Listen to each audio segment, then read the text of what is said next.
Hello, I'm Caleb Weyant, and I'm going to be talking about the impact of childhood emotional and mental abuse. So, what is emotional abuse? Emotional abuse can take many forms.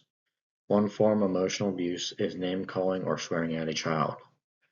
Along with that, the caregiver can threaten to physically harm the child.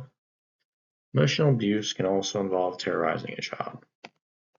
Another form of emotional abuse is emotional neglect. This is done by failing to provide support for the child. Also, this can be done by not making the child feel special or part of the family. One impact of emotional abuse is it can alter brain structure. One way it can alter brain structure is by shrinking the corpus callosum. The corpus callosum is part of the brain that is involved with motor and cognitive ability. Another way emotional abuse can alter brain structure is by reducing the size of the hippocampus.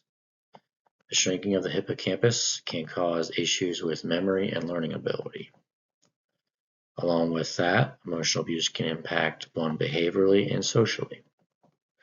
Some behaviors of an individual that has experienced emotional abuse is being hypervigilant.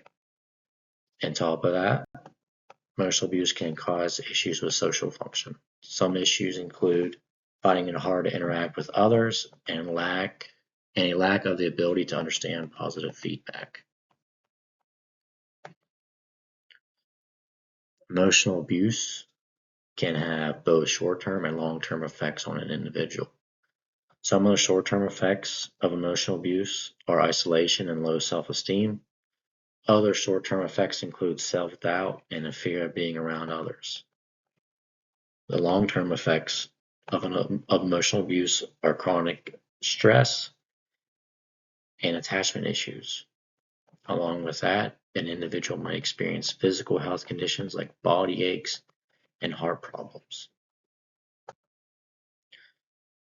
Emotional abuse can have an impact on relationships in many ways. One way is codependency. When one experiences emotional abuse as a child, their needs were not being met, and they latch onto that feeling when they are in relationships with others. Individuals that have experienced emotional abuse tend to push their needs aside and focus on their partner's needs. This can be seen in the form of people pleasing, and this type of behavior often leads to an individual being in an abusive relationship. Another impact emotional abuse has on romantic relationships is trust issues. Romantic relationships are built on trust, and for an individual that has undergone emotional abuse as a child may find it hard to build trust with someone who truly is caring and loving towards them. Another impact of emotional abuse on a relationship is the inability to be true. Some form of emotional abuse involves criticizing a person for how they are. Some individuals build up guilt by believing in these criticizing comments. This often leads to an individual not being able to be open with their partner, and results in them not having a true emotional connection with the other person. Another impact of emotional abuse is a person having a strong fear of being abandoned.